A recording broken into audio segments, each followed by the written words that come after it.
Kembali Roy Suryo tampak lemas setelah diperiksa selama 10 jam oleh polisi. Kisah lemas Roy ini sudah pernah dilakukan sebelumnya. Pada kejadian lemas yang pertama, Roy disebut sampai muntah dan keluar ruangan pemeriksaan dengan kursi roda.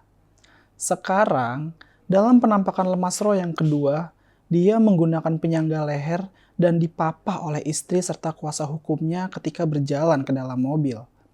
Menurut polisi, Roy dalam keadaan sehat. Itu berarti lemasnya Roy bukan karena penyakit kan?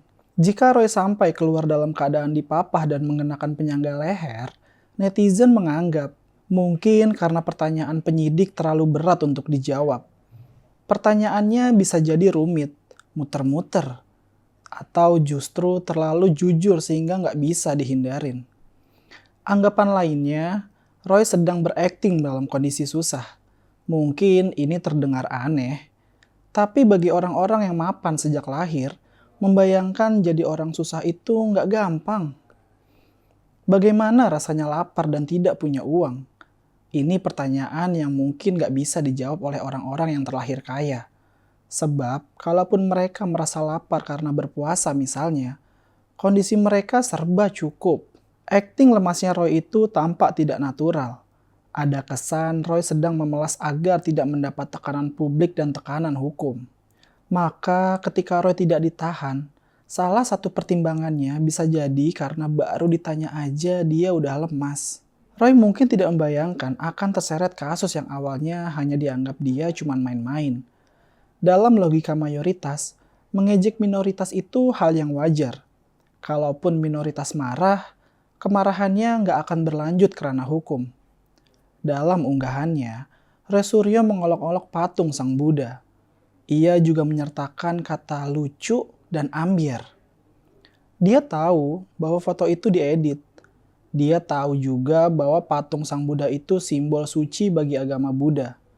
Tapi dengan tega hati dia menyebutnya lucu dan ambiar.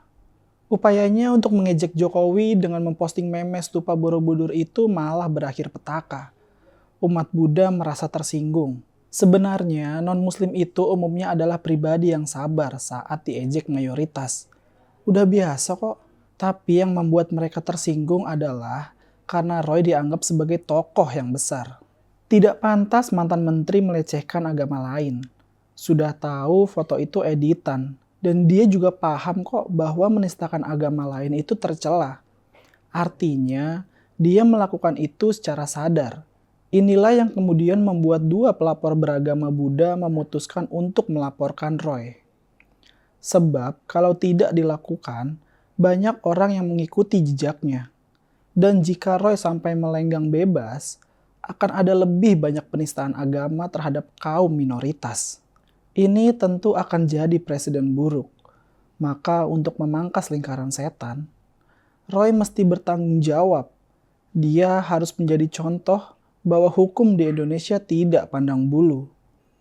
Selama ini Roy memang dikenal gacor dalam hal nyinyir. Meski tidak lagi menjadi kader Demokrat, lagu nyinyirannya masih tetap terdengar sumbang. Kolektor puluhan mobil mewah dan parabola itu sekarang kena batunya. Sepandai-pandainya tupai melompat, pasti jatuh juga. Apalagi Roy bukan seekor tupai. Ia hanya seorang menteri yang pernah tersandung kasus panci.